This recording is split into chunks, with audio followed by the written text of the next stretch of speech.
すでに夏休みに入った情報学部ですが、今日はたくさんの高校生でキャンパス内が賑わっています。それではオープンキャンパスの撮影に行ってみたいと思います。平面グラフ、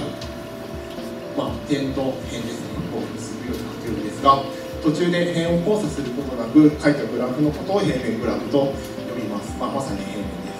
す。でさっき見た正多面体なんかは球面上に貼り付けられているやつなので平面グラフになっています。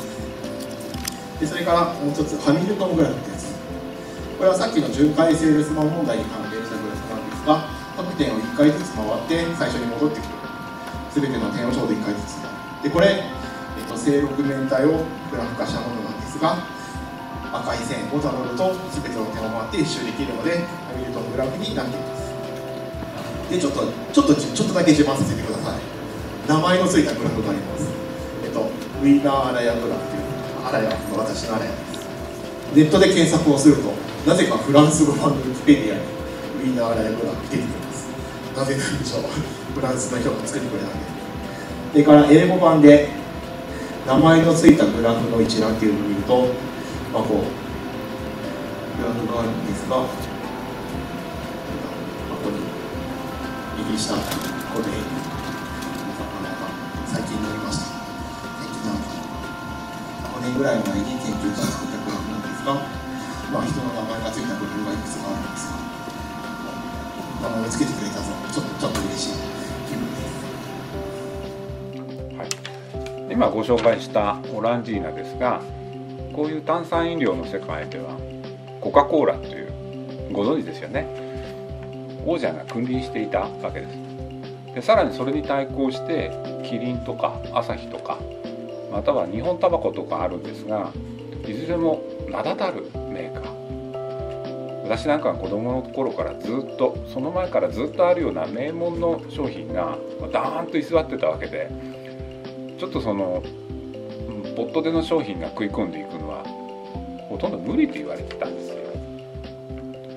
その他今お手元にあるお茶とかね、これはまた別の市場なんですよ。これはもう新しい商品がビューンと伸びてきたんですが、この炭酸飲料という分野では、それはほとんど不可能と言われていたんですが、2年前このランキングにある通り第3位に入りました。で結局どうだったかと調べますとね、3つのポイントなんですが、認知っていうのは知っている、オランジーナって知ってるっていう比率ですね。意欲っていうのは買おうかなって考えた比率ですね。購入っていうのは買ったという結果なんですが、そうすると結構みんな成績いいんですよ。でこのブランドスイッチの人は新商品ですからね、当然手を出してくれそうじゃないですか。でそれに比べてこのブランドロイヤルというのはコカ・コーラ命と思っている人たちなんですが、実はかなり手を出してたことが分かりました。それと新規ユーザーも開拓してました。じゃあ ID プログラムのミニ講義ということで、田中が担当させていただきます。ID プログラムは情報学部の中でも一番文系寄りのプログラムになるんですけれども、その ID プログラムの中でも特に文系色の強いのが私の立ち位置ということになっています。で今日は私普段はフランス語の授業とあとメディア系の科目を担当しているんですけれども、メディア系の科目でよく扱うことの多いアダプテーションということについてお話ししたいと思います。アダプテーションという言葉ですけれども、聞いたことありますでしょうか。で何を適応適合させるのかというと、あるものを商品でも作品でもいいんですけれども、そういったものを異なる言語、地域、文化、時代、あるいはメディアとかジャンルに即した形に変えること、これをアダプテーションというふうに言うんですね。この八甲が八甲物語、このもともとの八甲の逸話から八甲物語ができるまでのアダプテーションなんですけれども、さらにそれがアメリカの方でリメイクされました。それでは本日オープンキャンパスでミニ講義を担当された田中修子先生にお話を伺いたいと思います。よろしくお願いします。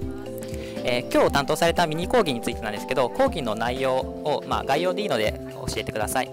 今回はアダプテーションについてお話ししました。普段メディア系の授業でアダプテーションというのは、小説が原作のものを映画に変えたりだとか、あるいは映画を元にしてテーマパークとかゲームを作ったりとか、そういった過程と、あとそれでできたものをアダプテーションと呼ぶんですけれども、それについての講義を行いました。はい、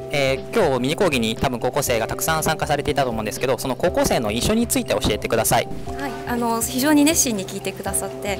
講義の後にアダプテーションにとても興味を持っただとか、アダプテーションに似ていて、ちょっと違うメディアミックスに興味があるので、ぜひ大学でアダプテーションを勉強してみたいという受験生の方もいて、とても良かったなと思います。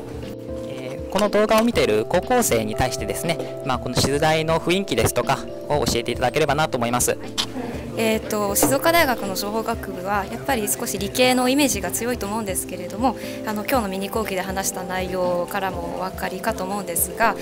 非常に文系的なこともやっていて、でかつ文系なんですけれども、現代のその情報社会との関わりを踏まえた、勉強ができるところなので、理系だけだと思わずに来ていただけたらいいなと思います。